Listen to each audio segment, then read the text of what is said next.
Hello everyone and welcome back to another video. In today's video we're going through my round 9 AFL tips. Round 9 is already here. This season's going through pretty quick, but let's see how I did last week. Last week I had a pretty decent week. I ended up getting 7 out of 9. Not as good as my round 8 tips, but yeah, it was still a pretty decent round. So I got the first tip correct between Essendon and North Melbourne. I also got my Saints tip correct over the Dockers. That was a really good win for us. Got the Bulldogs tip correct. Yeah, it was just way too easy for the Bulldogs down at Mars. Got the Adelaide tip correct, the Melbourne tip correct as well. I did get the Collingwood tip incorrect. Obviously, Jack Crisp at the siren couldn't put it through in his 200th, or actually no, the most consecutive games, which was a bit disappointing, but nah, what a game that was. That was an absolute ripper. Then I also got the GWS tip wrong. I was really not confident tipping the Giants, and I was about to change it to the Swans, but I stuck with the Giants. That didn't end up working out. Got the Hawthorn tip correct there. Pretty easy win for the Hawks. And I also got the Brisbane tip correct in a bit of a low-scoring footy at the Gabba. So let's get into the tips for this week. So we do start off with a little bit more of a weirder Thursday night game at Optus. I can't recall the last time there was a Thursday night game at Optus.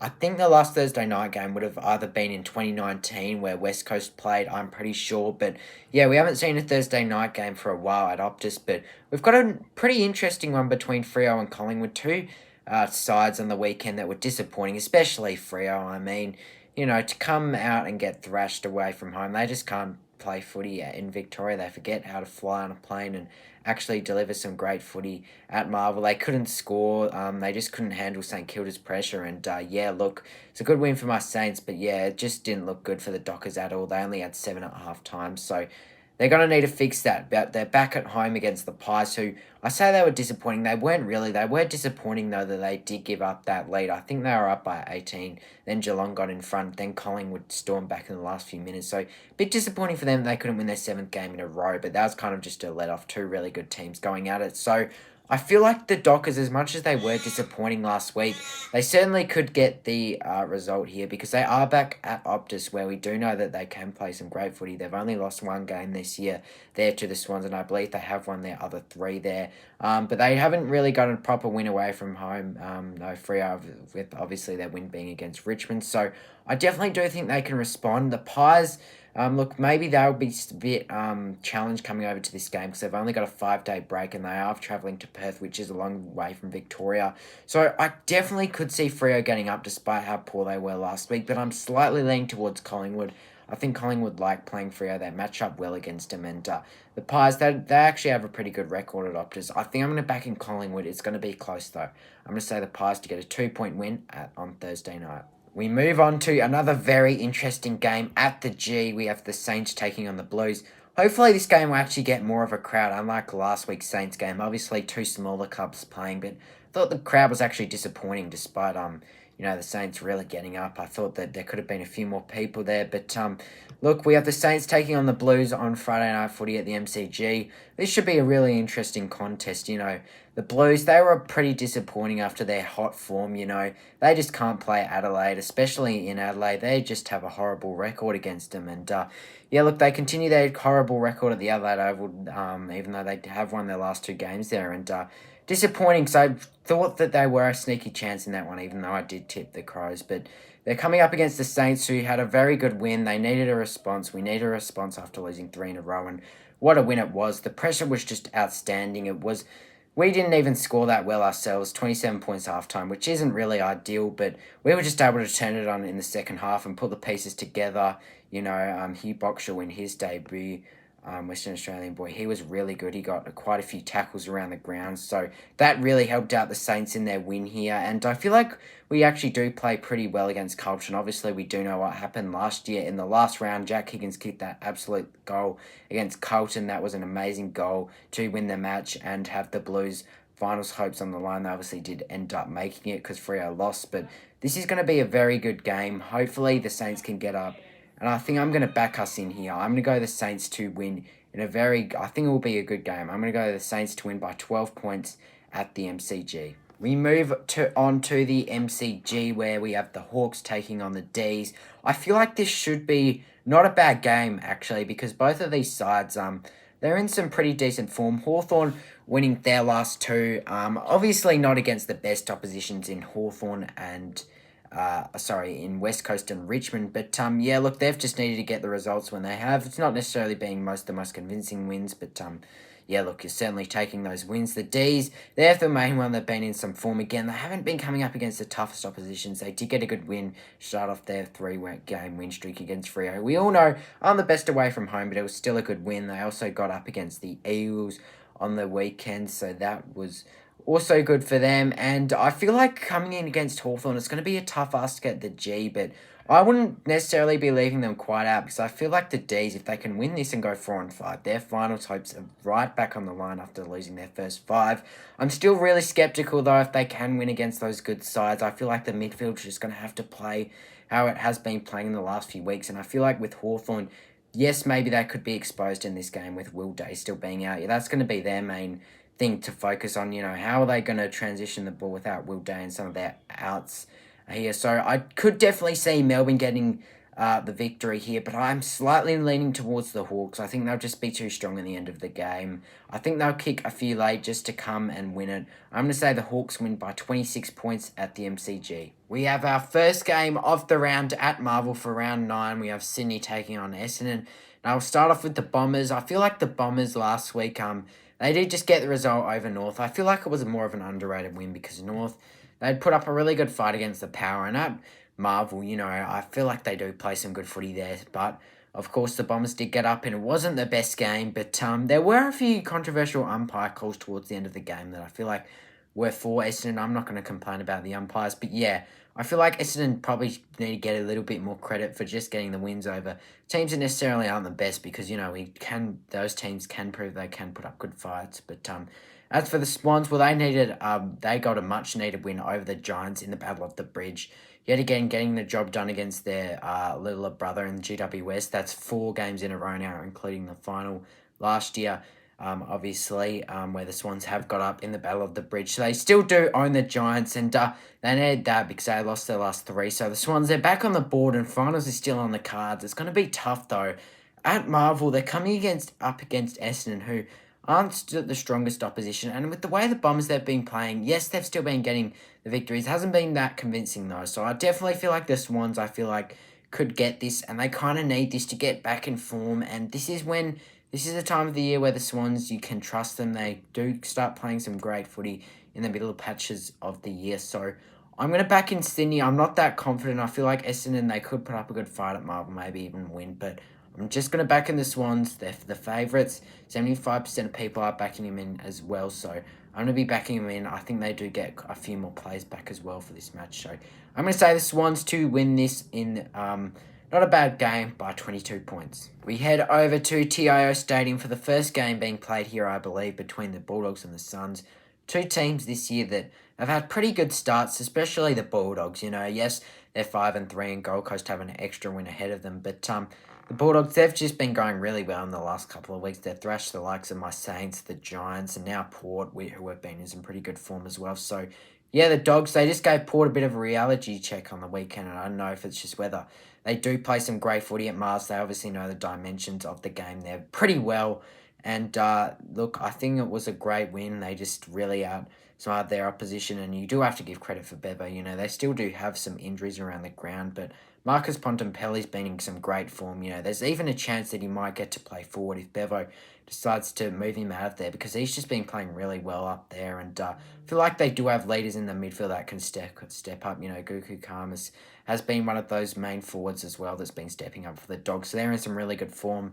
As for the Suns, well, I feel like they were slightly disappointing against Brisbane, but, the Brisbane have owned them recently in the Q Clash, and, they did put up a good fight and they got a late junk time goals, but they just went back to themselves and not being able to score. And Brisbane, they were just a much better opposition, and I think it just shows that Brisbane, they're still a step ahead of Gold Coast before they really up the ante. Now, this is technically the Suns' home ground, so the Suns, they probably will have an advantage here with the weather, and they obviously do play here 2 times a year. So this is going to be interesting. 57% of people are backing in the Suns, but I reckon I'm going to go the Dogs. I think they're in some really good form. I think they do play quite well against the Suns, and I think they'll be able to get a win here I'm going to say the Dogs to get actually quite a comfortable win. I'm going to say the Dogs to win by 31 points at TIO Stadium. We head over to South Australia now, where we have the Crows taking on the Power. We'll start with the Crows. Obviously, they got a pretty good win over the Blues, who were in some red-hot form, and they won that by 60 points. So, yeah, look, they were just really good. They just got every asset of the game right. And, look, their offense hasn't been stepping up lately in the last few weeks, but it doesn't matter, you know. I feel like their defense is probably one of the more underrated in the competition. It really stood up in that second half, especially allowing Carlton to, I just think, about 3 goals in that second half. So they were pretty good around there. As for Port, they were just disappointing. I feel like not many people are talking about them now because we're just sick of talking about them. You know, one week I feel like they're turning into a more inconsistent team, which we haven't seen in the past couple of years. But look, they go in some really hot form, then they'll just come get thrashed like the Collingwood game. So yeah, that was just disappointing for Port. Maybe it was the away factor at Mars Stadium where the Dogs just too overpower positions there, overpower the oppositions there, but it was pretty disappointing. So I think I'm going to slightly lean towards the Crows here in the derby. They always do have a good record against Port. I do believe Port have won the last derby, but I'm going to say the Crows, they're going to get up, I think, at the Adelaide Oval. They'll be wanting to make finals this year. I'm going to go the Crows in a pretty decent win here. I'm going to say the Crows get it done by 25 points at the Adelaide Oval. Moving on to the G now, we do have a bit more of a dead rubber clash, but I always love these clashes where we have two bottom of the table teams playing each other, because that means one of them will win. We have the winless Eagles, I keep saying that every week, taking on Richmond. The Eagles obviously have been disappointing to start off. Look, they gave it a good fight against Melbourne, but in the second half, I think the D's obviously had the better list around the midfield. That just really showed. The Eagles were in front at half-time after trailing. I believe Melbourne kicked the first 3 or 4 goals of the game, but then the Eagles responded. The D's just dominated there, and it was disappointing. Maybe they could have put up a bit more fight, but yeah, look, they're coming up against a Richmond side who have won a couple games this year, and when you look at it, it should really be winning, but I feel like this is West Coast's first opportunity to actually get a decent win, because I kind of want them to, but don't want them to, because I wouldn't mind seeing them go winless. But then again, we do play them in a couple of weeks, which we just don't want to be that team that does lose to them. I'm talking about the Saints. We do play them at Optus, so I'm just hoping that we don't lose. The Eagles get thrashed and then we just lose to them and we give them their first win. That's what I'm hoping for. That's not what I'm hoping for. But look, I definitely think this is a chance for West Coast to get their first win. It is at the G, where the Eagles still have a bit of a hoodoo despite being pretty crap the past few years. But ever since those 2018, 2019 days, they have never seemed to be able to get up at the G. So I am slightly leaning towards Richmond, but I feel like I'm going to tip an upset here. I'm going to say the Eagles, they'll get their first win. I feel like the Tigers, they've done enough this year. They've shown people what they can do. But I feel like, you know, we've seen this with sides. You know, I think we saw it with the Eagles last year against North. North were winless. Eagles were at home, and the Eagles had actually been playing pretty solid coming into that game, and they did ended up losing it. I feel like West Coast are kind of come out firing. McWalter's playing his old side that he did step in for the assistant coach a couple of years ago. I'm going to say the Eagles in a slight upset here to get their first win for 2025 by 13 points at the G. We head to GMHBA Stadium now, where we do have the Cats taking on the Giants. Obviously, the Giants have been pretty much disappointing their last few outings. I think they've lost now 2 or 3 in a row. And yeah, look, they're just not getting the fundamentals right like they were before that. Obviously, they've started off the year hot, but they have fallen away, and now they're 4-4, sitting with the same record with sides like the Saints and the Dockers, which is not what you want, because I feel like they should still be making the 8, but you know, they lose this and a couple more, and their season is really looking in doubt. So, and the opposition doesn't get any easier against the Cats. I do know the Giants do play some great footy here. I think they've won their last 3 here. They always play here once a year, every year for some reason. I think they've got up in the last 3 times. So this is definitely going to be, I feel like this is going to be a close game here. The Cats, look, they were just too good for the Pies late in the game. I feel like, you know, their midfield really stepped up, and they were, Patrick Dangerfield in particular, what a star. He pretty much just won them the match and made the players around them better, and they did get lucky in the end with Jack Chris, the most consecutive game, record-breaking player in history with the most consecutive games, did miss at the siren to give them the win. So I feel like Geelong, they won't want to be taking the Giants here.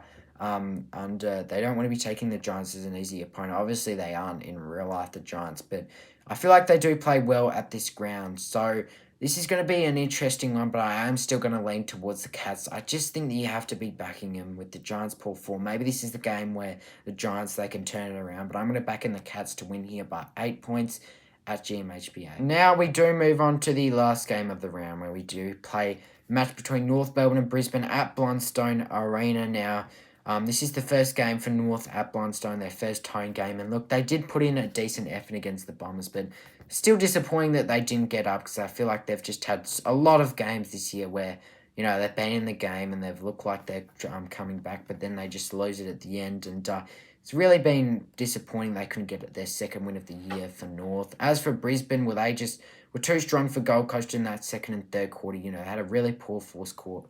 Both sides did in Brisbane and Gold Coast, but I think they only kicked 10-7 in that quarter. It was a pretty low-scoring game, but Brisbane, they did what they needed to do at home, and they got the result against the Suns, who they have had the wood over in the past. Look, yes, this is a North Melbourne home game, but I think this is a pretty obvious tip for me. You've got to tip a thrashing every now and then. I think this is going to be one of those games. I'm going to back in Brisbane by quite a large amount here. I'm going to say the Lions by 56 points at Blundstone. I just think they'll be way too strong for North. So those are my tips for the round. Just a little recap. We have gone with the Pies, the Saints on the Friday night, the Hawks, the Swans, the Bulldogs, the Crows, the Eagles over the Tigers, Geelong over GWS, and Brisbane over North.